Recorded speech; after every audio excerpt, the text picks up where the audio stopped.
A decisión de Ryanair de cancelar a partir do vindeiro mes de xaneiro todos os seus voos desde o aeroporto de Peinador é a proba definitiva do fracaso do modelo de subvencións a aerolíneas e evidencia a necesidade urxente dun cambio estratégico. O BNG levamos moitos anos a advertir de que este modelo non tiña máis percorrido. Cando os cartos acaban ou lles parecen insuficientes, as aerolíneas voan, pero para marcharen de Peinador. Por iso defendemos que é necesario planificar o futuro de Peinador con luces longas, facendo que non dependa das decisións arbitrarias e caprichosas dunha aeroliña como neste caso Ryanair.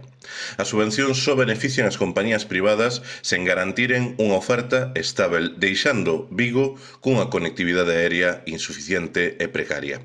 Polo que, tanto a nivel galego como estatal, o BNG seguimos a reclamar a posta en marcha dun plan de dinamización para o aeroporto de Vigo que implica todas as administracións e consolida a terminal como un grande vertebrador da área de Vigo, do sur do noso país e da eurorrexión Galiza norte de Portugal. Un plan con recursos e con medidas concretas para seguir a modernizar Peinador, mellorar os seus accesos e conectividade intermodal, permitir a súa apertura 24 horas e potenciar o transporte de mercadorías. O futuro de Peinador pasa por superar esa visión reducionista que entende que os aeroportos galegos teñen que competir entre sí cando o noso verdadeiro competidor é o Sacarneiro.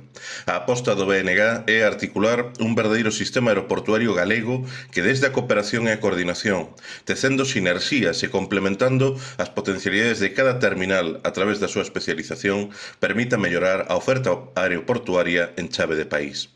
O obxectivo ten que ser facer de Peinador o aeroporto de referencia para o sur de Galiza e blindar o seu futuro como unha infraestructura estratégica para a maior cidade galega e a área de maior dinamismo económico e productivo do noso país. É o momento dun xiro estratégico e de que todas as administracións, Concello, Xunta e Goberno español senten para cooperar, para desenvolver as enormes potencialidades que ten Peinador.